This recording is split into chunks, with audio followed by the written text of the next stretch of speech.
그리스도의 하늘 성소 봉사라는 제목으로 말씀을 대언하도록 하겠습니다. 칼 바르트라고 하는 스위스 출신의 굉장히 유명한 목회자, 신학자가 있습니다. 이분 굉장히 유명한 신학자입니다. 이분이 한 말 중에 그가 죽기 하루 전에 고백한 말이에요. 세상의 상황은 어둡다. 그러나 귀에 들어오는 것만을 의지해서는 안 된다. 결코 안 된다. 하늘의 하나님이 통치하고 계시니까 말이다. 워싱턴이나 모스크바나 베이징이 아니라 하늘에서 말이다. 그러니 걱정은 없다. 아무리 캄캄한 순간에도 걱정하지 않는다. 이분이 언제 돌아가셨냐면 1968년에 돌아가셨습니다. 제가 태어나던 해였습니다. 그때 세계를 통치하던 나라는 미국, 소련, 구소련, 중국. 그런데 그때의 상황에 들려오는 이야기, 보여지는 것들은 그렇게 희망적인 이야기들이 아니었습니다. 들을 때마다. 여러분, 요즘 들려오는 이야기들은 어때요? 보여지는 건 어때요? 좀 희망적이에요? 절망적이에요? 절망이에요. 희망적인 이야기는 별로 들려오지 않습니다. 그런데 우리가 그런 것들에 의지해서는 안 된대. 왜냐하면 하나님이 하늘에서 통치하고 계시니까 말이다. 평생을 목사로 살았고 그 다음에 신학자로 살았던 한 주의 종의 고백이었습니다. 그 바로 죽기 전날.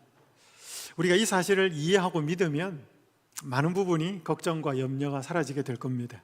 이번 한 주간 계속 예수님의 성소봉사를 살펴보는데 하늘 성소봉사를 좀 더 구체적으로 오늘, 내일, 모레 3시간 동안 계속 하늘 성소봉사에 대한 이야기를 말씀을 드리도록 하겠습니다. 성소에서 제사장 봉사를 살펴보는데 구체적으로는 2가지였습니다. 여기 제가 괄호로 해서 대자를 넣었습니다. 여러분, 성소에서 하는 모든 제사장의 봉사는 대제사장이 하는 봉사를 위임받아서 했습니다. 제사장이 하는 봉사는 대제사장이 다 할 수 있습니다. 그런데 대제사장이 하는 성소봉사는 제사장이 다 할 수가 없었습니다. 위임하는 것만 할 수 있었습니다. 그래서 성소에 일어나는 모든 제사장의 봉사는 대제사장의 봉사라고 생각해도 됩니다. 매일의 봉사와 매년의 봉사가 있습니다. 여기는 상번제, 항상 번제를 오전 9시, 오후 3시에 드렸는데 여기 플러스 더해서 죄인들이 죄를 지으면 희생제물을 가지고 와서 개별적인 제사를 드리는 것이 매일의 제사에 포함이 되었습니다. 그것들을 총 마무리하는 속죄일, 원래 성경에는 대속죄일이라고 되어 있지 않습니다. 그냥 속죄일, 매년의 봉사 1년에 단 한 차례 이루어지는 것이었습니다. 간략한 내용을 좀 살펴보면 먼저 죄인이 죄를 지으면 짐승을 한 마리 데리고 옵니다. 짐승에게 안수를 하고 짐승을 죽입니다. 저번에 살펴본 그 성소의 지도에서 북쪽에 있는 번제소라고 하는 장소에서 희생제물을 잡았습니다. 누가 잡았는가 하면 죄인이 직접 잡았습니다. 쉬웠을까요? 어려웠습니다. 그래서 나중에는 이것이 레위인들이 희생제물을 잡았습니다. 이 죄인이 짐승에게 자신의 죄를 고백하고 안수하고 짐승을 죽였습니다. 그리고 그 피를 성소로 가지고 들어갔는데 제물의 고기를 제사장이 특별한 장소에서 먹기도 했습니다. 그때는 이 죄인의 죄가 죄인에게서 짐승에게로 희생제물로 옮겨가고 또 그 제물을 먹는 제사장에게로 옮겨갔습니다. 이 부분은 좀 더 뒤에 설명하겠습니다. 그 다음에 피를 뿌렸습니다. 성소의 첫 번째 칸으로 들어가서 휘장 앞에 피를 7번 뿌렸습니다. 그리고 분향단, 그 바로 앞에 있는 분향단 뿔들에 바르고 나머지 피는 바깥으로 나와서 번제단 아래에 쏟아 부었습니다. 이것을 매일 반복했습니다. 이때 죄가 죄인에게서 희생제물로 그리고 성소로 이동되었습니다. 그래서 성소가 더러워졌습니다. 좀 뒤에 말씀드리겠습니다. 이제 이것들을 1년마다 계속 하다가 매년의 봉사를 드렸습니다. 먼저 제사장은 자기를 속죄하기 위한 수송아지를 택해서 먼저 제사를 드립니다. 그리고 이후에는 회중의 죄를 속하기 위한 수염소 2마리를 선택하여서 그 중에 한 마리를 제비 뽑아서 희생제물을 드렸습니다. 이때는 고기를 먹지 않았고요, 피의 예식은 각각 수송아지와 수염소 1마리의 피를 속죄소 동편에, 나중에 이제 지성소에 들어가면 3가지 기물이 있었습니다. 법궤가 있었고 법궤는 뚜껑이 없었어요. 그 법궤의 뚜껑을 속죄소 혹은 시은좌라고 하고, 그 속죄소와 천사 2 존재가 같이 연결이 되어 있었습니다. 그래서 천사를 들면 뚜껑도 같이 들렸어요. 그래서 천사 2 존재와 속죄소 혹은 시은좌라고 하는 것이 한 세트예요. 이게 금 1달란트를 가지고 만들었습니다. 1달란트는 예수님 당시나 혹은 구약, 그게 보면 약간의 차이가 있지만 약 34kg, 그러니까 금 한 34kg으로 천사 2 존재와 뚜껑을 만들었습니다. 그게 속죄소였습니다. 그 속죄소의 동편에 피를 1번 뿌리고 속죄소 앞에 피를 7번 뿌렸습니다. 그리고 지성소를 나오는 대제사장이 다른 수염소에게 백성의 죄를 고백하고 무인지경으로 내어보내었습니다. 이렇게 1년간 죄로 오염된 성소와 백성을 정결케 했습니다. 백성의 죄를 다 그 한 염소, 우리는 흔히 아사셀 염소라고 그럽니다. 그리고 1년 동안 여러분 계속 그 성소 휘장에다 피를 뿌렸으니까 얼마나 그 커튼 휘장이 더러워졌겠어요. 그래서 실질적으로는 커튼을 교체하고 상징적으로는 죄를 정결케, 백성의 죄를 정결케 하는 일이 매년의 봉사였습니다. 오늘 이 2가지를 좀 현대적인 실질적인 예수님의 봉사를 연결해서 살펴보도록 하겠습니다. 첫 번째는 이번 교재에는 사과를 중심으로 그리스도의 하늘 성소 봉사라는 사과를 중심으로 합니다. 2가지 봉사입니다. 첫 번째는 그리스도의 중보 사역이고, 이거는 매일의 봉사고, 2번째 살펴보는 것은 그리스도의 심판 사역, 이건 대속죄일의 봉사를, 매년의 봉사를 이야기합니다. 자, 하늘 성소에 이게 똑같지는 않지만 히브리서나 계시록을 살펴보면 하늘의 성소가 있다라고 하는 것을 말씀을 드렸습니다. 여기 계시록 4장 5절에 보면, 노란 부분에 보면 보호좌 앞에 켠 등불 7이 있으니, 등불 7은 어디에 있었어요? 성소의 첫째 칸에 있었습니다. 그죠? 그걸 메노라라 그랬습니다. 요한이 그 계시를 봤어요. 그 다음에 여기 계시록 8장 2절에 보면, 또 노란 부분에 보면 보호좌 앞 금제단이 있었습니다. 이때는 2절에 보면 내가 보매 하나님 앞에 7 천사가 서 있어 7 나팔을 받았더라. 여러분, 구약에서 이스라엘 백성들이 성소에서 제사장이 상번제를 드리러 가면 7 천사가 나팔을 가지고 대기를 하고 있었습니다. 7 제사장이.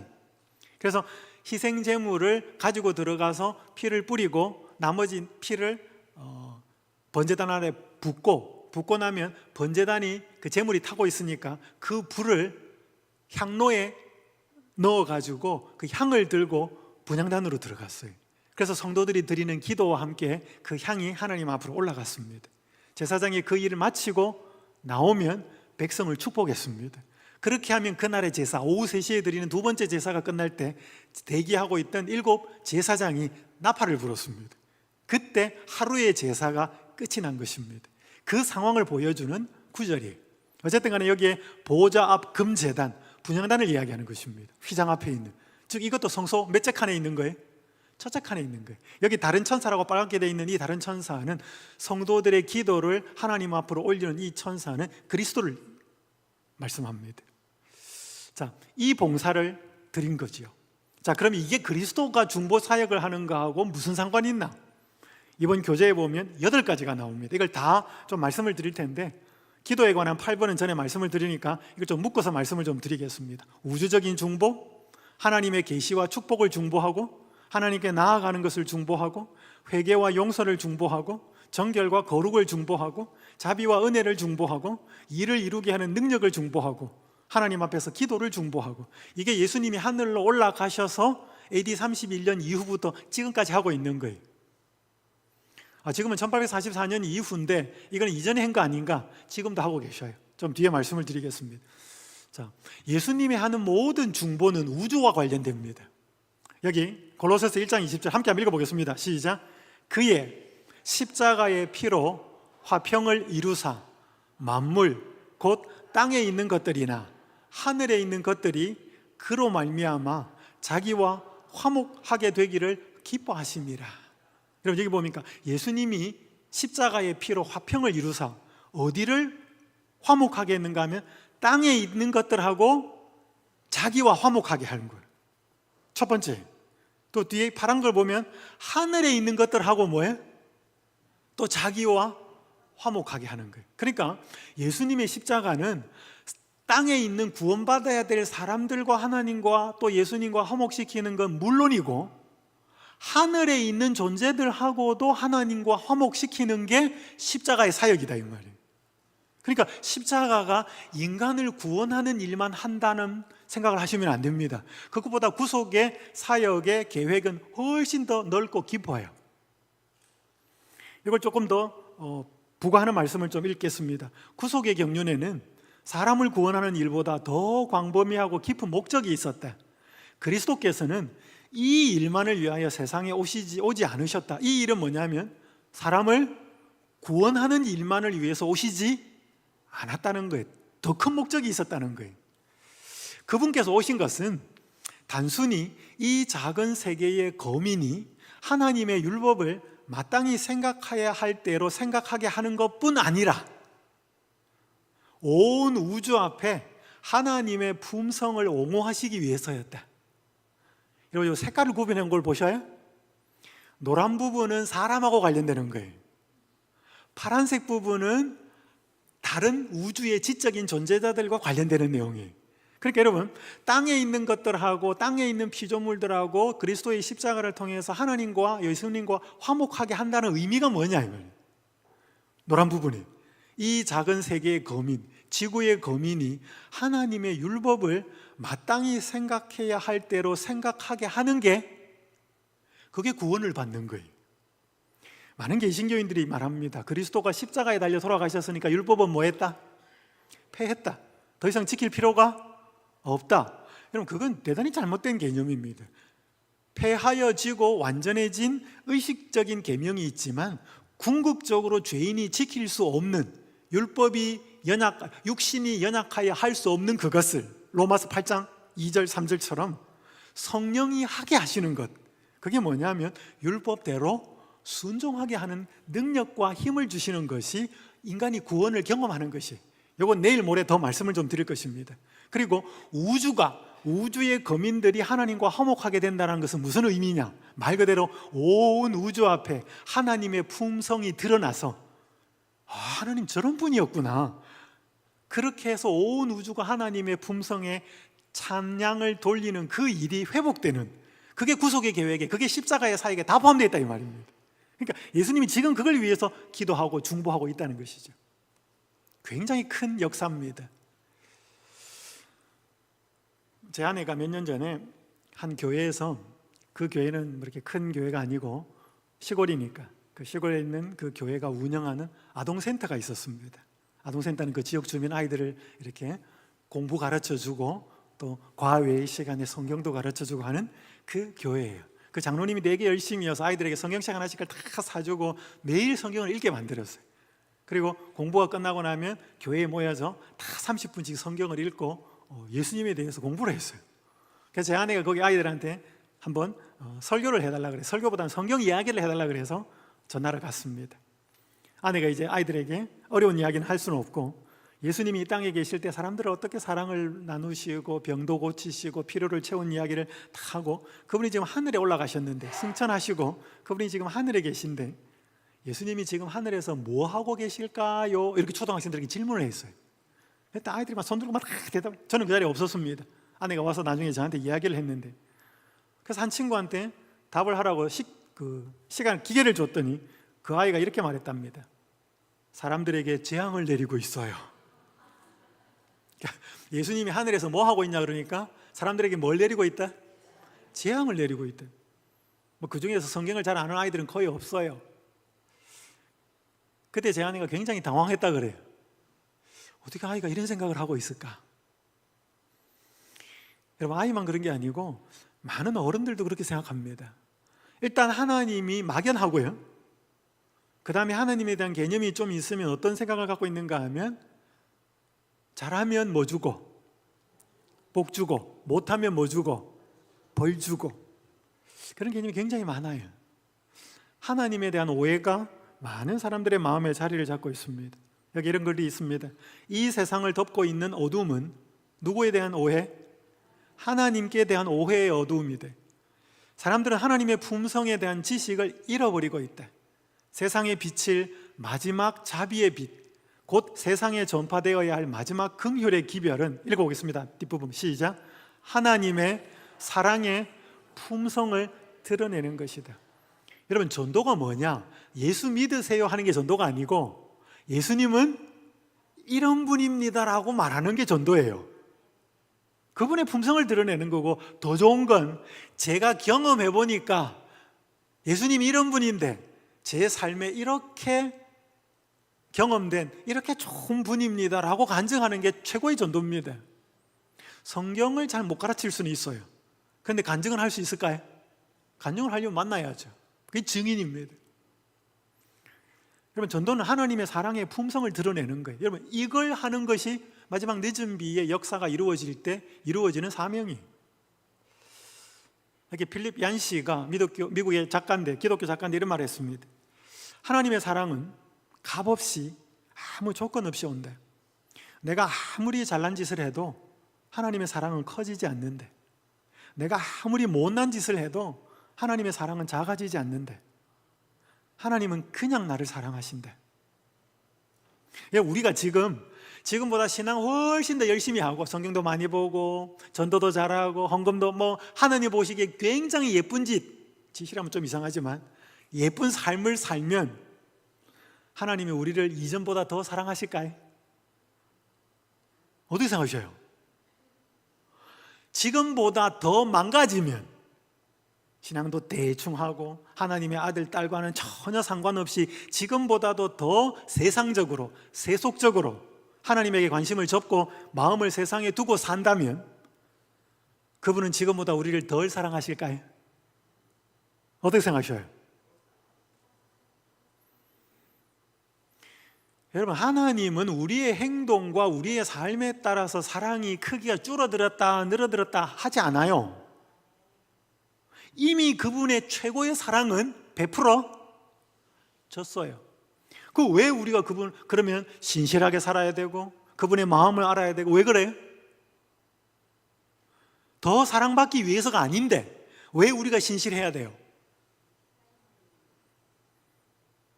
우리가 하나님께 더 가까이 가야 그 사랑이 우리에게 이미 최고로 베풀어진 사랑을 확인하고 깨닫는 것은, 내가 하나님의 마음이 어떤지 알면 알수록 더 깨닫거든요.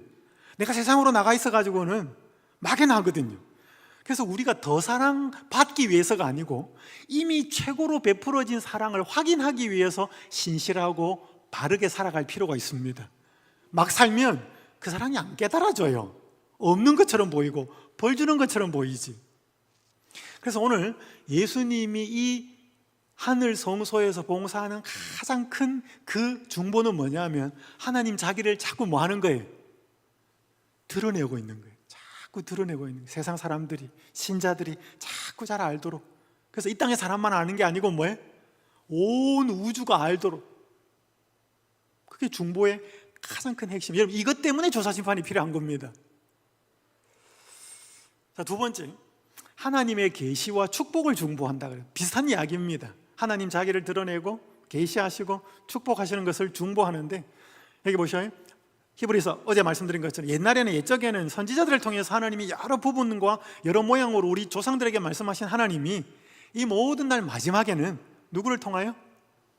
아들을 통하여 우리에게 말씀하셨으니, 그러니까 아들을 통하여 말씀하시는 게 하나님의 계획이었습니다. 옛날에는 구약에는 선지자들을 통해서 말씀하셨는데,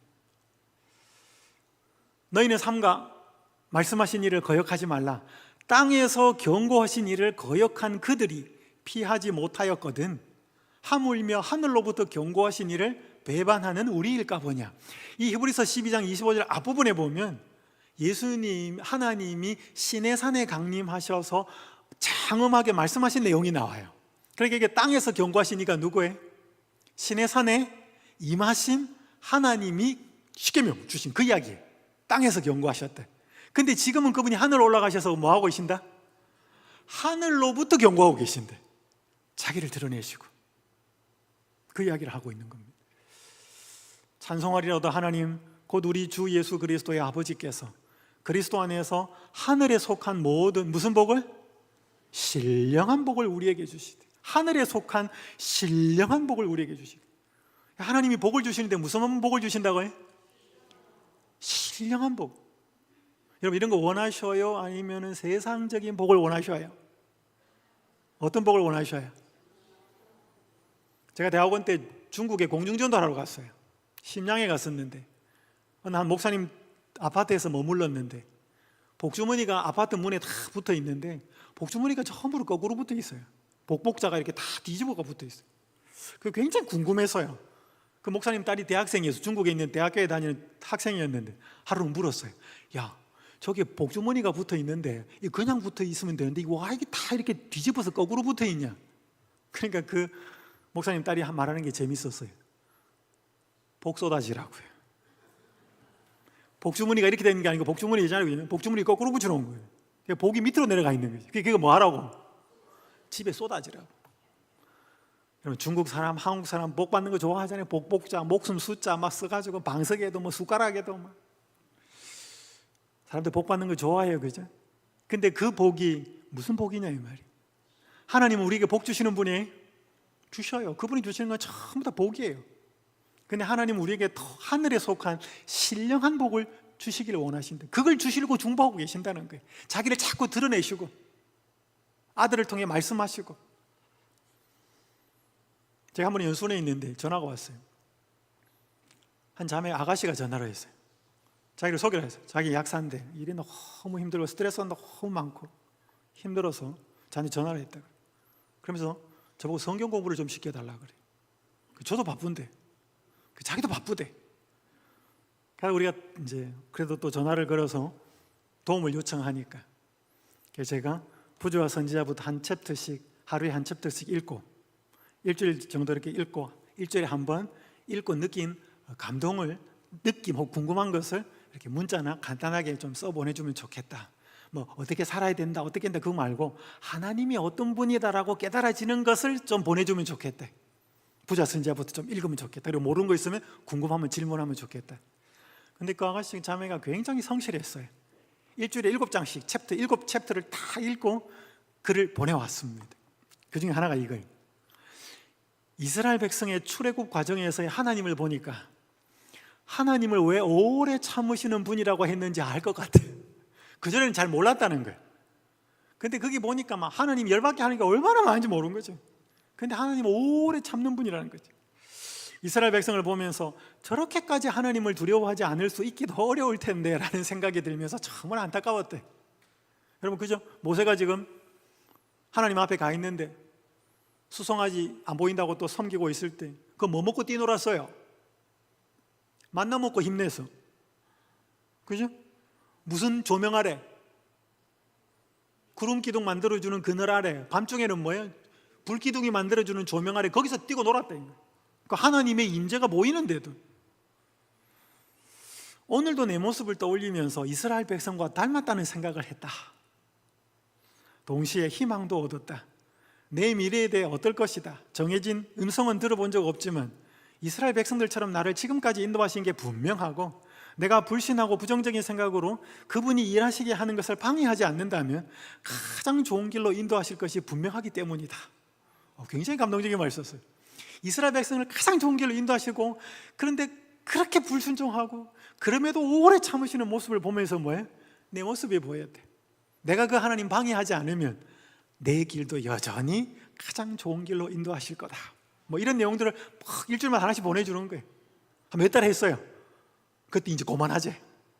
그만합시다.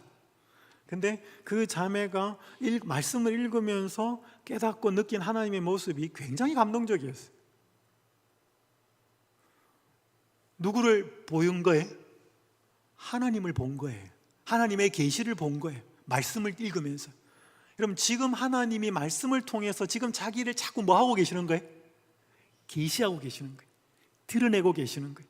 신령한 축복을 지금 자꾸 부어주고 있는 거예요. 이게 지금 예수님이 하늘 성소에서 중보하시는 내용이에요.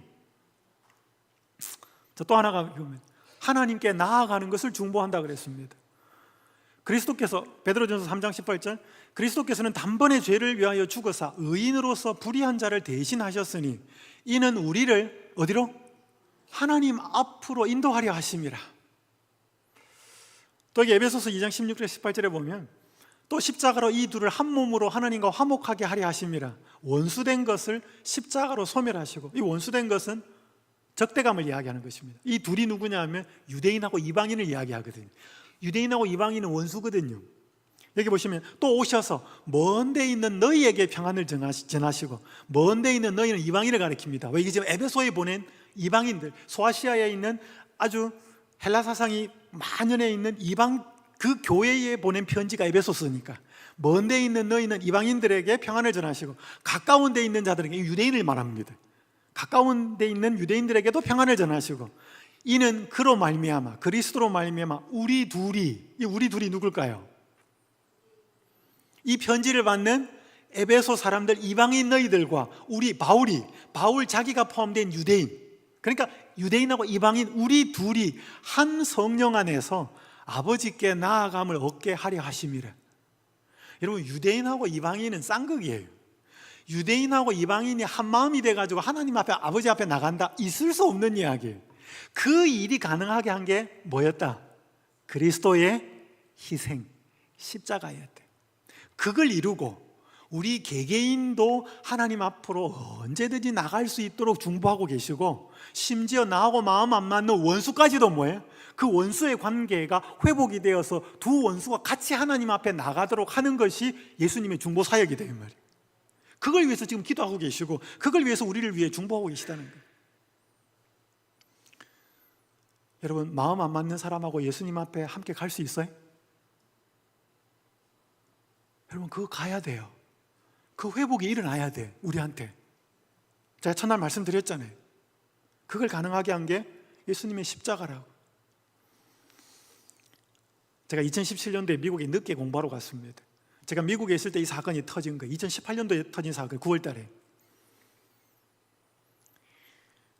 이 등으로 뒤쪽에 보이는 이 여성이 앰버 가이거라고 하는 경찰이에요. 업무를 마치고 자기 집 아파트 3층인데 올라가는데 남자친구하고 문자 메시지를 보내면서 올라가고 있었어요. 그래서 이렇게 보내다 보니까 3층을 더 올라간 거예요. 4층까지 간 거예요. 4층은 자기 집이 아니잖아요. 근데 4층에 문이, 아파트 문이 활짝 열려 있고 TV 소리가 나고, 거기서 한 흑인 남자가, 보텀 진이라고 하는 흑인 남자가 아이스크림을 먹고 있었어요. 근데 이 순간적으로 이 4층에 올라온 여자가 자기 집에 도둑이 들었다, 누군가가 침입했다, 이렇게 생각을 한 거예요. 문자 메시지 보내다가 4층까지 올라갔는데. 근데 이 여성이 경찰인데 퇴근을 하는 상황인데 허리에 권총을 차고 있었어요. 순간적으로 이 권총을 뽑아가지고 쏘아버렸어요. 그 남자는 즉사합니다. 그러니까 그 남자는 회계사예요. 퇴근하고 집에서 밥 먹고 쉬고 아이스크림 먹고 디저트 먹고 있다가 총 맞아 죽었습니다. 미국이 발칵 뒤집힙니다. 과잉진압. 생각해봐요. 우리 집이 누군가가 들어와가지고 남이 뭐 이렇게 하고 있다면 당신 누구세요? 이렇게 확인해야 되는데 총을 쏘아버렸어요. 이게 지금 재판정이에요. 재판을 받는데 여기 뒤에 보이는 이 포옹하고 있는 남자가 누구냐면 피해자의 동생이에요. 브렌트 진이라고 하는 동생이. 굉장히 이 법정에서 이 여자가 코너로 몰립니다. 재판을 받는데. 그래서 이 여자가 울먹울먹하면서 말을 못해요. 그때 이제 방청석에 이 동생이 앉아 있습니다. 잠시 쉬는 틈에 손을 들고 재판장한테 혹 괜찮으면 제가 저 가해자한테 다가가서 한번 안아줘도 됩니까? 그 말을 해요. 그러니까 굉장히 날선 이 재판, 이제 피고 원고 막 변호사들 붙어가지고 법정에 이루어지고 있는데, 검찰 뭐 하고 있는데 이 피해자의 동생이 고등학생이에요. 그러니까 판사가 당황하면서 허락을 해줍니다. 그렇게 가서 당황하고 있는 이 가해자를 안아줍니다. 안아주고 이렇게 말합니다. 당신이 진정으로 뉘우친다면 용서하겠다고 다짐할 수 있습니다. 당신이 하나님께 요청한다면 그분은 당신을 용서하십니다. 나는 당신이 교도소에 가는 것을 원치 않습니다. 나는 당신이 정말 잘 되기를 바랍니다. 당신이 삶을 그리스도께 바치는 것이 보통은 형이 가장 원하는 것이라 생각합니다. 이러면서 이 재판정 분위기가 완전히 달라집니다. 그리고 생각보다 훨씬 적은 형량으로 받습니다. 이게 또 막 미국이 시끄러워졌어요. 어떻게 또 이렇게 할 수 있느냐. 그러니까 지금 자기 친형이 죽은 거예요. 그 재판정에서 이 가해자, 자기 형을 죽인 사람을 뭐 하려고? 나는 당신이 잘 되기를 바랍니다. 나는 당신이 그리스도께 당신의 삶을 바치는 것이 내 죽은 형이 정말 바라고 있는 거라고 생각합니다. 하나님은 당신을 용서하기를 원하십니다. 여러분, 이런 일들이 가끔씩 일어나요, 그죠? 자주 안 일어나지만. 근데 여기에는 인간적인 힘으로는 안 된다는 것입니다. 하나님의 그 사랑과 은혜가 같이 있을 때. 그래서 원수와 두 원수된 관계가 같이 한 마음이 되어서 하나님 앞에 나아갈 수 있도록 하고 계시는 것이 그분의 중보 사역이에요. 유대인과 이방인이 그렇게 되도록 하기 위해서 우리 둘이 한 마음이 되어서 하나님 앞에 나아가게 하기 위해서 예수 그리스도의 십자가가 있었다라고 바울은 말하는 것입니다. 에베소 성도들에게. 그럼 이게 우리한테 실천이 될까요?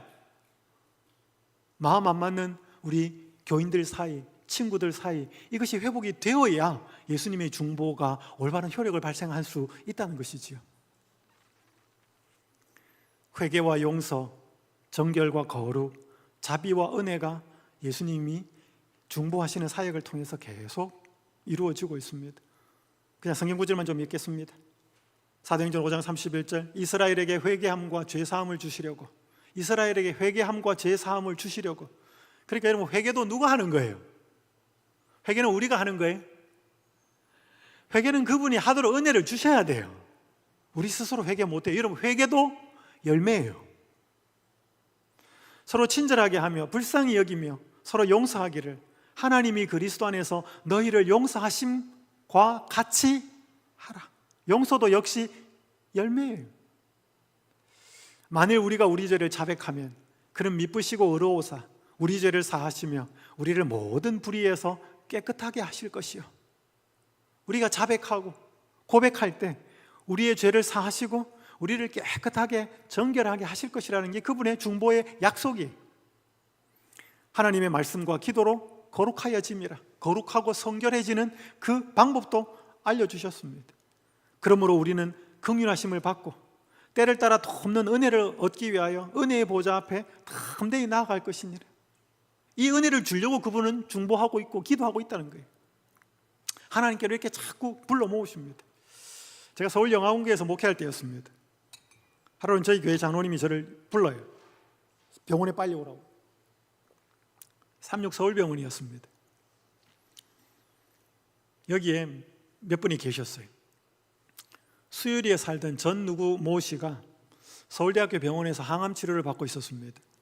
그런데 가망이 없자 대학병원 의사가 가족에게, 특별히 환자에게 두 병원을 추천해 주면서 마지막 여생을 잘 보내십시오라고 말합니다. 그 중에 하나가 수유리에 있는 병원이었고 하나는, 두 번째 병원은 삼육서울병원이었어요. 그 의사가 왜 삼육서울병원을 추천했는지를 아무도 몰라요. 그러니까 아내와 세 자녀는 아버지와 남편이 당연히 수유리에 있는 병원에서 마지막 여생을 보낼 줄 알았어요.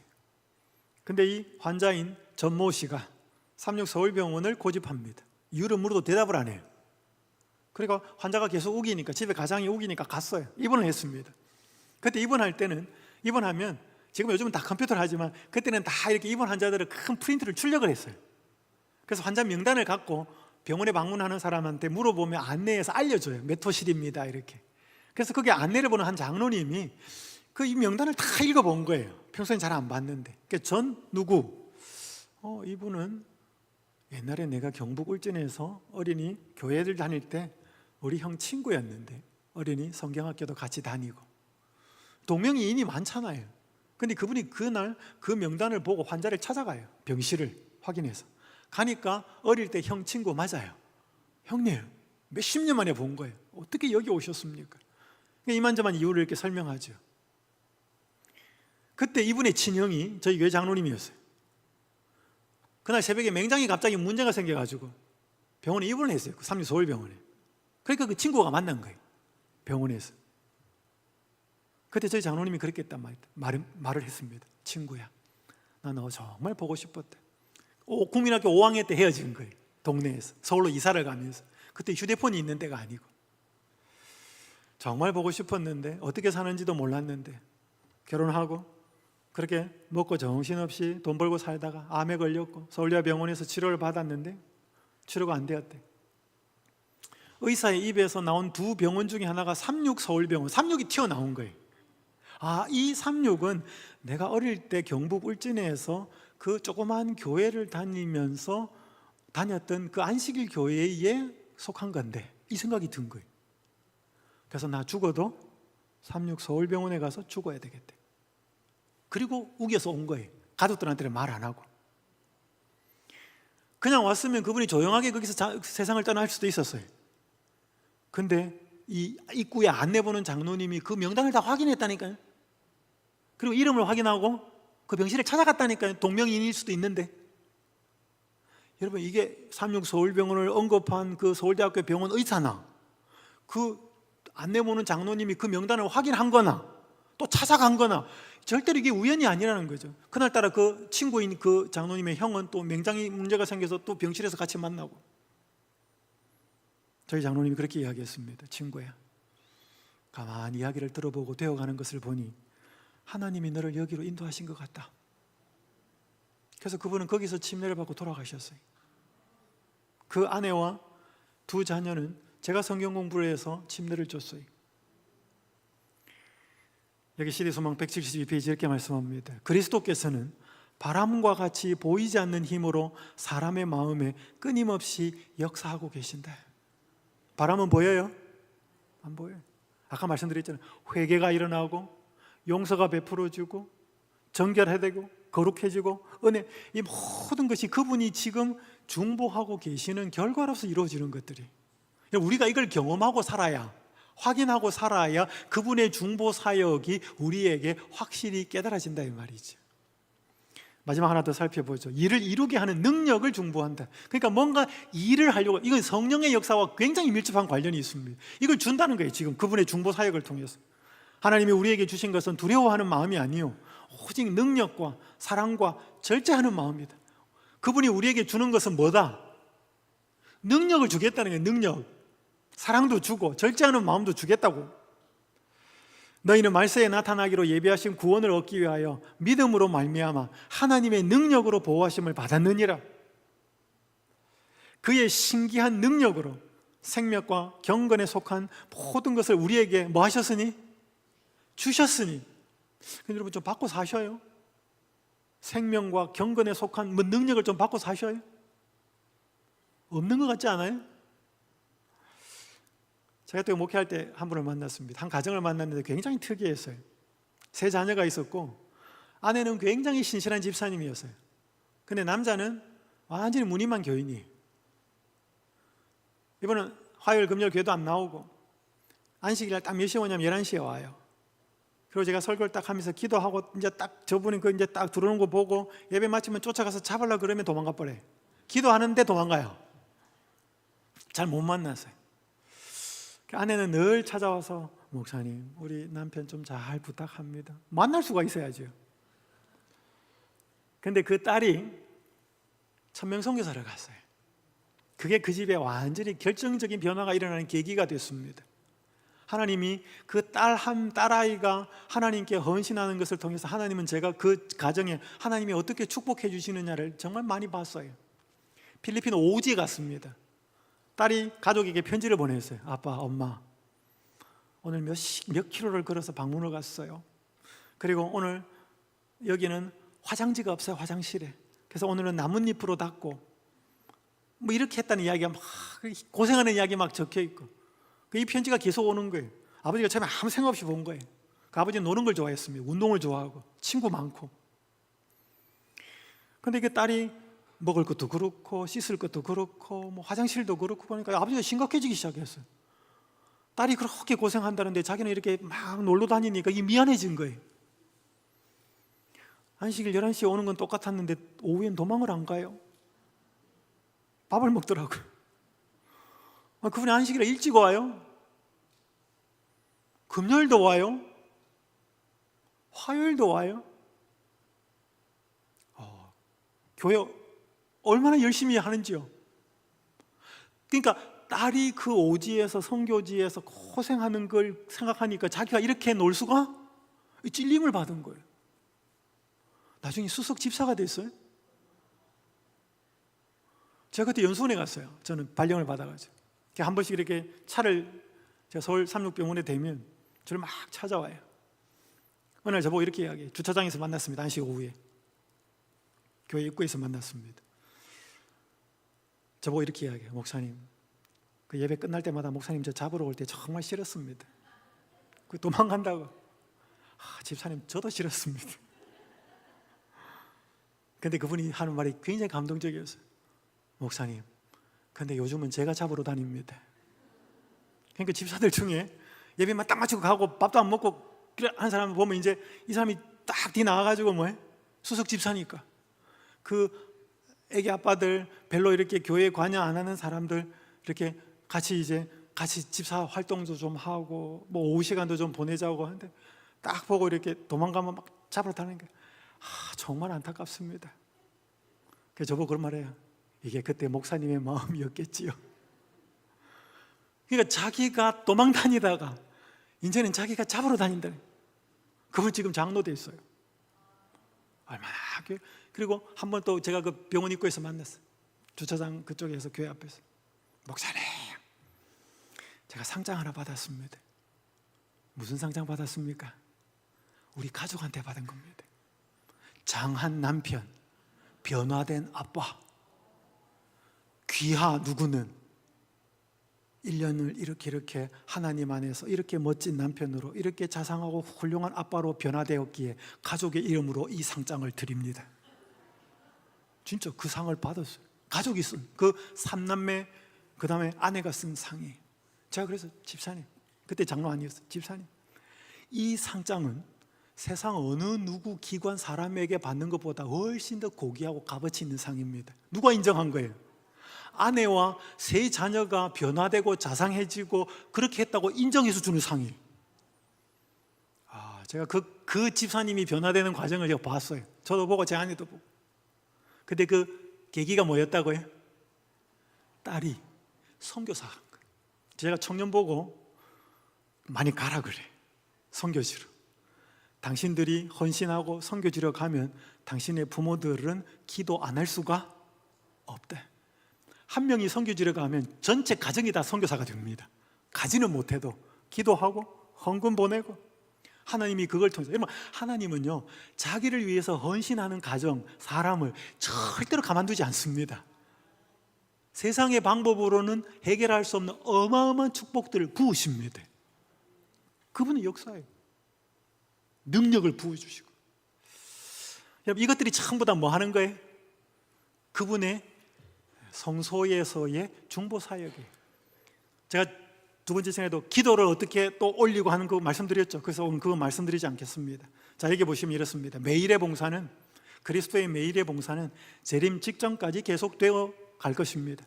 그리스도에 의하여 중보되지 않는 그리스도인 경험의 국면은 없다. 야고보서 1장 17절에 보면 온갖 좋은 은사와 온전한 선물이 다 누구로부터 온다? 빛들의 아버지께로부터 내려온다 그랬습니다. 그래서 그는 변함도 없으시고 회전하는 그림자도 없다. 야고보서 1장 17절에 있는 말씀인데, 여러분, 그리스도인 경험에서 선하고 아름답고 좋게 일어나는 모든 경험 중에 그리스도의 중보 사역 없이 되는 것은 단 하나도 없습니다. 그분은 자기를 힘입어 하나님께 나오는 자들을 위해 살아서 간구하신대. 히브리서 7장 25절. 이 사업은 이스라엘의 지상 성소의 제사장들에 의해 수행된 매일의 봉사로서 예표되었다. 빨리 한번 읽어보겠습니다. 시작. 그리스도의 봉사의 이런 국면은 재림 직전에 그분께서 하늘 성소에서 나오실 때까지도 계속될 것이다. 이게 1844년에는 국면이 다른 하나로 전환이 되고 추가가 되지만 기존에 예수님이 하늘로 승천하신 AD 31년부터 해오던 모든 중보 사역은 1844년 이후에도 계속된다 이 말이에요. 1844년에는 죄를 정결케 하는 그 사역이 하나 더 추가가 됩니다. 그러니까 여러분 뭐 예수님은 딱 지상에 있는 성소처럼 제사장이 딱 성소에 천째 칸만에 들어가고 두 번째는 지성소에는 대속제례만 들어가고 하늘도 그렇다고 생각하지 마셔요. 여러분 예수님이 하나님 보좌 우편에 앉으셨다 그랬는데 그분은 늘 앉아 계신다 그렇게만 생각하지 마셔요. 무슨 로봇입니까? 그분은 온 하늘이 그분 거예요. 다닐 수도 있고 뭐예요? 하늘 지성소도 갈 수 있고 여러분 그거에 의해서 지상성소의 모습을 가지고 예수님이 하늘 성소에서 하는 것을 제한시키시면 그럴 필요는 없습니다. 자, 그러면 오늘 이제 두 번째가 이 그리스도의 심판 사역이에요. 이건 대속죄일의 봉사입니다. 이거는 오늘만 말씀드릴 게 아니고 남아있는 제가 이제 두 번 앞으로의 시간에 이걸 계속 또 추가로 말씀드릴 겁니다. 일곱째 천사가 나팔을 불 때 계시록 11장에 보면 여기 19절에 보십시오. 이에 하늘에 있는 하나님의 뭐가 열리니? 하늘에 있는 하나님의 성전이 열리니 성전 안에 뭐가 보이며? 하나님의 언약궤가 보이며. 언약궤는 어디에 있었어요? 성소의 두 번째 칸 지성소에 있었던 거죠. 그러니까 이건 지금 요한에게 뭐가 보인 거예요? 하늘 성소의 두 번째 칸이 보여진 거예요. 예수님의 지성소 봉사를 이야기하는 것입니다. 그리고 여기 보면 심판을 베푸는데 책들이 놓였다. 여기 보면 두 가지입니다. 이 심판이 베풀어진 건 온 우주 앞에 사는 심판인데 작은 뿔이 여기 짐승은 넷째 짐승이에요. 다니엘. 여러분 다니엘 7장의 주제는 핵심은 네 짐승이 아니고 그 네 짐승에게서 네 번째 짐승에게서 나온 10뿔 있는 거기서 또 하나 나온 뿔 그것이 어떻게 멸망당하고 하나님과 성도들이 권세와 나라를 얻는 것이 다니엘 7장이에요. 그 심판의 결과입니다. 그 작은 뿔만 아니고 하나님을 대적하는 모든 악의 세력을 상징하는 것입니다. 그것들이 멸망되고 심판을 받고 의인이 옹호되는 그 사역을 말하는 것입니다. 이것은 재림 전에 일어나는 일이에요. 그때가 이루어질 것을 성소가 정결하게 된다는 다니엘 8장 14절로 이야기하는데 다니엘 8장 14절 여러분 너무 많이 들었기 때문에 이 시간에 다시 반복하지는 않겠습니다. 자, 그러면 정결하게 되어야 된다 하늘 성소가 이걸 좀 이해하고 오늘 마무리하겠습니다. 여러분 하늘 성소가 정결하게 되어야 된다 그러면 하늘 성소가 최소한 뭐 해져야 돼요? 깨끗해져야 된다 하늘 성소가. 그러면 뭐가 되었다는 거예요? 더러워졌다는 거죠. 여러분 하늘이 더러워질 수 있을까요? 어떻게 생각하셔요? 하나님이 계신 곳인데 그건 지상 성소를 보면 알아요. 레위기 16장 16절 레위기 16장은 속죄일에 관한 것입니다. 곧 이스라엘 자손의 부정과 그들이 범한 모든 죄로 말미암아 지성소를 위하여 뭐하고? 속죄하고 또 그들의 부정한 중에 있는 회막을 위하여 그같이 할 것이요. 그러니까 이스라엘 백성의 부정과 그들이 범한 모든 죄 때문에 지성소를 속죄해야 된대. 여기는 회막은 성소를 가리켜요. 첫째 칸. 그들의 부정한 중에 있는 회막을 위하여 그같이 할 것이요. 그같이라는 말은 앞에 속죄한다는 단어예요. 그러니까 지성소도 속죄해야 되고 성소도 속죄해야 된다. 뭐 때문에? 이스라엘 백성이 행한 부정과 그들이 잘못한 죄 때문에. 그러니까 백성들이 잘못하면 뭐가 더러워지는 거예요? 성소가 더러워지는 거예요. 이게 여기거든요. 땅이거든요. 그럼 하늘도 뭐해? 그렇다는 거예요. 히브리서 9장 23절 그러므로 하늘에 있는 것들의 모형은 지상성소입니다. 하늘에 있는 것들의 모형 지상성소는 이런 것들로 정결하게 할 필요가 있었으나 이런 것들은 앞에 보면 황소, 염소, 송아지, 짐승의 피예요. 그러니까 하늘에 있는 것들인 모형인 지상성소는 짐승의 피로서 정결하게 할 필요가 있었으나 하늘에 있는 그것들이 뭐예요? 하늘에 있는 성소와 성소의 기구들은 이 말이에요. 이런 것들이 뭐야? 짐승의 피보다 더 좋은 제물로 할지니라. 더 좋은 제물이 뭐예요? 그리스도의 피. 할지니라. 뭐 할지니라? 정결하게 할지니라. 그러니까 이 땅의 성소가 백성들의 부정과 죄로 인해서 지성소도 더러워지고 속죄해야 되고 회막도 성소도 더러워져서 속죄해야 되는 것처럼 하늘에 있는 성소도 더러워졌는데 그것은 짐승의 피로 안 되고 그리스도의 피로 정결하게 되어야 할지니라. 맞아요? 그럼 이게 도대체 어떻게 하늘에 있는 성소가 더러워지냐 이 말이에요.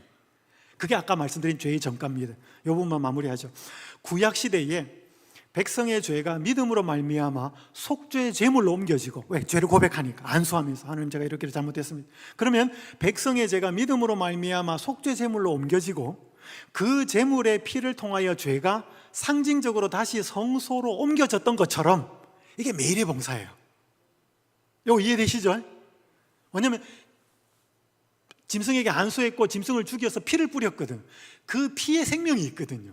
그래서 피를 거기에 뿌린 것은 실질적으로는 피가 들어갔지만 상징적으로는 죄가 들어갔다 이 말이에요. 상징적인 겁니다. 새 언약에서는, 새 언약 나오면 무조건 예수 그리스도라고 생각하시면 됩니다. 새 언약에서는 회개한 자의 죄가 믿음으로 말미암아 누구에게 옮겨지고? 그리스도에게 옮겨지고. 왜? 희생제물이 그리스도를 상징하니까.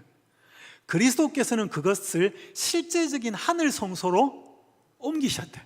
그러니까 우리가 여기서 죄 짓고 살다가 교회 나와서 혹은 개인적으로 하나님께 간절히 기도하면 우리 회개한 죄는 우리한테서 떠나요. 어디로 가요 그러면? 예수님한테 간다니까. 근데 지금 예수님 어디 계셔? 하늘 성소에 계신다니까. 그러면 그 죄가 어디로 간다고? 하늘로 간다니까요. 그래서 하늘이 더러워진 거예요. 그런데 마치 모형적 지상 성소가 그것을 더럽혀왔던 죄를 도말함으로 정결하게 되었던 것처럼 대속죄 이래. 노란 부분 같이 읽습니다. 시작. 하늘 성소의 실제적인 정결도 거기에 기록된 죄를 도말하거나 죄거해 버림으로써 이루어진다. 하늘이 어떻게 더러워지는가 하면 우리가 지은 죄가 기록으로 하늘에 남아있어요. 그 기록이 하늘에 있다고. 내가 진심으로 회개했으면 회개한 자 죄가 기록에 남아있어요. 회개 안 했으면 나한테 그대로 있는 거예요. 자, 그래서 여러분 성경에 보면 책이 많이 나와요. 책이. 여기 계시록 20장 12절에 보면 이거는 마지막 최후 심판에 관한 것인데 내가 보니 죽은 자들이 큰 자나 작은 자나 그 보좌 앞에 서 있는데 복수예요. 책들이 펴 있고, 책들이에요. 책이 많아요. 또 다른 책이 펴졌으니 곧 무슨 책이라? 생명책이라. 그러니까 책들이 많은데 그 중에 하나가 뭐예요? 생명책이야. 이거는 예수님을 진심으로 믿고 하나님의 자녀가 된 사람의 이름이 기록된 거예요. 여러분, 이 생명책은 편집이 가능합니다. 그래서 모세가 뭐예요? 이스라엘 백성의 죄를 대신하여 중보할 때 내 이름을 뭐 하시더라도, 지워버리시더라도 이 백성의 죄를 용서해 달라는 것은 생명책은 지울 수 있다는 것입니다. 말라기 3장 16절에 보면 그때에 여호와를 경외하는 자들이 피차에 말하며 여호와께서 그것을 분명히 들으시고 여호와를 경외하는 자와 그 이름을 존중히 여기는 자를 위하여 여호와 앞에 있는 무슨 책? 기념책에 기록하셨느니라. 책이 또 하나 있대. 기념책. 여기는 뭐가 기록되느냐면 여호와를 경외하는 자와 그 이름을 존중히 여기는 자들의 행위가 기록됩니다. 좋은 거예요? 좋은 거예요. 근데 이사야 65장 6절에서 7절에 보면 책이라고 나와 있지 않는데 보라 이것이 내 앞에 기록되었으니 내가 잠잠하지 아니하고 반드시 보응하되 그들의 품에 보응하리라. 너희의 죄악과 너희 조상들의 죄악은 한 가지니 죄 이야기가 나와요. 그럼 뭐도 기록된다? 죄들도 기록이 됩니다. 그걸 어떤 사람은 행위책이라고 하기도 하고 어떤 사람은 죄책이라고 하는데 책이 굉장히 많다 하늘에. 근데 적어도 생명책이 있고 선한 아름다운 믿음의 행위들과 그것들이 기록된 기념책이 있고 죄에 관한 기록이 있다. 이게 무슨 우리가 알고 있는 책처럼 되어 있는지 이북처럼 되어 있는지 CD롬처럼 되어 있는지 모르지만 어쨌든 우리와 관련된 은밀한 모든 것, 좋았던 것 나빴던 것 모든 것들이 다 기록되어 있습니다. 그것들을 펼쳐놓고 심판이 베풀어지는 것이 다니엘 7장이에요. 자, 제가 이제 이건 좀 넘어가면서요. 그래서 자, 요건 제가 마무리하고 마칠게요. 여러분, 하나님의 심판은 세 가지 국면이 있습니다. 이거 좀 기억하시면 좋겠어요. 천년기를 기준으로 합니다. 천년기 전의 심판이 있고 천년기 심판이 있고 천년기 후의 심판이 한번 좀 이거 살펴보고 이 부분은 다음 시간에도 계속하겠습니다. 자, 천년기 전의 심판은 뭐냐면 재림전 심판이라고도 하고 조사 심판이라고도 해요. 관련된 성경 구절은 다니엘 7장 10절 11절, 마태복음 21장 이거 임금이 옷을 입었는지를 손님들 중에 검사하는 그거 이야기입니다. 베드로전서 4장 17절부터. 자, 이 심판의 대상은 누구냐? 하나님을 믿은 모든 죽은 자와 믿는 지금 산 자입니다. 뭘 심판하냐? 내용이 뭐냐? 신자들이 예수님을 참으로 믿고 있는지 천사들과 우주 거민 사탄과 그의 천사들 앞에서 확인받는 과정입니다. 왜냐하면 하나님의 심판은 단 일말의 의심이 혹은 의혹이 없어야 돼. 이 사람이 왜 구원받는지, 이 사람이 왜 구원을 받지 못하는지가, 구원받지 못한 사람 아닙니다. 이 사람이 왜 구원을 받아야 되는지에 대하여 확인 작업, 그 결과 하나님의 공의가 드러나게 됩니다. 자, 천년기 심판은 말 그대로 천년기 동안에 이루어지는 심판인데, 관련 성경 구절은 계시록 20장 4절 6절, 베드로 후서 2장 4절, 유다서 6절, 고린도전서 6장 2절 3절 이런 내용들이. 대상은 구원받은 모든 의인과 구원받지 못한 모든 악인들이. 내용은 이겁니다. 하나님의 구원받은 자는 왜 구원하셨고 구원받지 못한 자는 왜 구원할 수 없었는지 모든 구원받은 자에게 확인시키는 과정입니다. 제가 이런 이야기 들었어요. 누가 하늘에 가면 세 번 놀란대. 내가 구원받은 거. 아니, 그 사람이 없는 거. 오재호 목사 와가지고 막 조사 심판에 대해서 막 예수님에 대해서 엄청 이야기하는데 가서 인사하려고 보니까 없어. 그럼 의문이 생겨 안 생겨? 그러니까 오재호 목사 찾아서 인사하려고 했는데 타다 보니까 완전히 개차반으로 살았던 한 사람이 나와. 저 사람이 여기 어떻게 왔지? 있어야 될 사람이 안 보이고 없어야 될 사람이 그 와 있어요. 하늘에 구원받은 사람으로. 의문이 생겨 안 생겨요? 생겨요. 그러면 확인을 합니다. 하나님이 왜 그 사람은 구원하지 않았고 못했고 이 사람은 구원했는지 구원받은 자들에게 확인시키는 것입니다. 그게 계시록 20장에 보면 하나님의 보좌들이 있고, 보좌들이에요. 보좌가 아니고 보좌들이 있고 앉은 자들이 심판하는 권세를 받았다 그랬어요. 그러면서 뭐예요? 하나님과 그리스도의 제사장이 되어서 1000년 동안 그리스도와 더불어 왕노릇한다는 말이 계시록 20장에 나옵니다. 그거는 뭐예요? 구원받은 사람들이 누구는 구원받아서 여기 왔고 누구는 구원받지 못해서 여기 왔는 것을 확인하고 조사한다 이 말이에요. 이미 구원은 끝났어요. 그게 천년기 심판이에요. 1000년 동안 합니다. 모든 사람, 올라온 사람까지 다 확인해야 되니까 얼마나 많겠어요. 1000년 동안. 자, 천년기 후 심판은 집행심판 혹은 제후의 심판입니다. 관련 성경 구절은 계시록 20장 7절에서 15절, 베드로후서 3장 7절, 계시록 21장 18절 같은 경우. 대상은 구원받지 못하고 둘째 부활에 참여한 모든 악인들을 가리킵니다.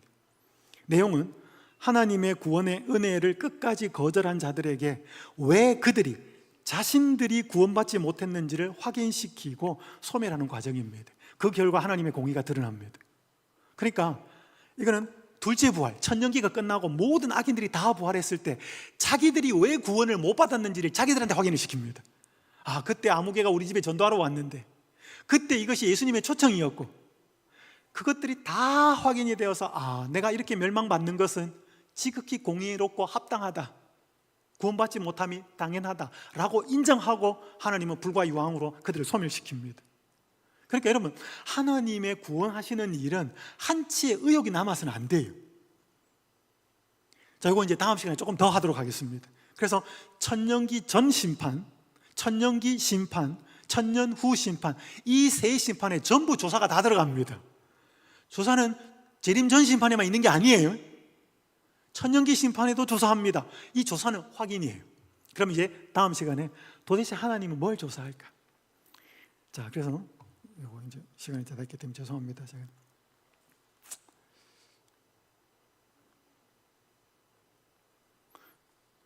여러분, 이게 뭐냐면 재림연수원에 있는 세탁기예요. 재림연수원에 이렇게 일주일 동안 연수하면 이불, 사용하셨던 이불 막 하루라도 묵었으면 다 빱니다. 이불, 연수복, 이 큰 세탁기, 대형 세탁기 2개가 계속 돌아갑니다. 제가 하늘 성소를 가만히 살펴보면 하늘 성소는 뭐 하는 곳이냐? 하늘 성소는 여러 역할이 있지만 하늘 성소는 거기에 올라간 죄의 기록들을 도말하면서 죄를 없애는 거죠. 더러운 것을. 제가 이렇게 생각했습니다. 하늘 성소는 세탁소다. 하늘 성소는 세탁소다. 여러분, 세탁기 없으면 얼마나 불편해요. 세탁소 없으면 얼마나 불편해요. 다 내가 빨아야 돼요. 오늘 우리의 죄를 깨끗하게 정결하게 하시겠다라고 말하는 세탁소가 있음을 우리 감사하십시다. 이제 이게 어떻게 실질적으로 이루어지고 그 하늘 성소에서 이 세탁소가 가동될 때에 우리는 무엇을 이 땅에서 하고 살아야 되는지는 남아있는 2시간 동안 말씀을 드리겠습니다. 오늘 제가 2가지 말씀드렸습니다. 그리스도의 하늘 봉사에서 그리스도의 중보사역, 매일의 제사, 대제사장이 지상성소에 했던 중보사역과 심판사역, 매년의 봉사를 했던 것을 통해서 예수님이 무엇 하셨고 또 그것을 무엇을 하고 계시고 지금도 뭘 하고 계시는지를 살펴보면서 오늘 우리가 이 땅에서 우리를 깨끗하게 하고 우리를 구원시키기 위해서, 한치의 착오 없이 구원을 시키기 위해서 이런 놀라운 사역이 벌어지고 있다는 사실을 다시 한번 기억하면서 우리가 예수님이 하시는 그 놀라운 그 중보사역의 은혜와 기도와 모든 것들을 정말로 감동적으로 누리며 살았으면 좋겠습니다. 기도하겠습니다. 하늘에 계신 아버지 하나님, 예수님이 하늘로 승천하셔서 하나님 아버지 앞에서 나의 피 주장하시며 우리를 위해서 실질적으로 무슨 사역을 하고 계시는지를 희미하게나마 알게 하셔서 감사합니다. 그리스도인이 이 땅에 살면서 신령한 좋은 경험은 그리스도의 중보 사역 없이 된 것은 하나도 없다고 하셔서 감사합니다. 우리가 살아가면서 은혜요, 용서를, 또 정결을, 회개를, 또 죄를 버리는 경험들을 모두 다 그리스도의 중보 사역과 정결 사역을 힘입어서, 심판 사역을 힘입어서 우리가 하나님 보시기에 깨끗하고 온전한 그리스도인으로 살아가도록 축복하여 주시옵소서. 이러한 경험을 날마다 하고 살면서 가까이 오시는 예수님을 온전히 맞이할 수 있도록 인도하여 주시옵기를 우리 주님 예수님의 이름으로 간절히 기도드리옵나이다.